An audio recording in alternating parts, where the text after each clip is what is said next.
Казвам се Елена, родена съм и израснала в София. Работя като очен оптик в офталмологична клиника, комуникирам ежедневно с много хора и обичам да се усмихвам.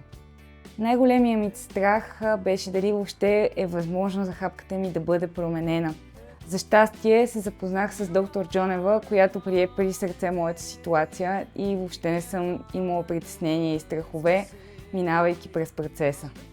С влизането в клиниката бях приятно изненадана от естетиката им, която за мен е ключова при толкова детайлна работа. Доктор Джонева пък ме спечели в първите 5 минути на разговора ни с начинът, по който анализира моят случай и спецификата му, успявайки по разбираем начин да ме преведе през целият лечебен процес. При мен се налагаше вадене на един крив мадрец, плюс на още един зъб, за да може да се направи място за разместване на зъбите в устната кухина. В момента имам 2 мини импланта, които помагат на зъбите ми да се движат по-бързо в правилната посока. Личното отношение и доверието на целия екип ме кара да се чувствам сякаш съм си вкъщи, независимо дали процедурата е почистване на зъбен камък или пък вадене на мадрец.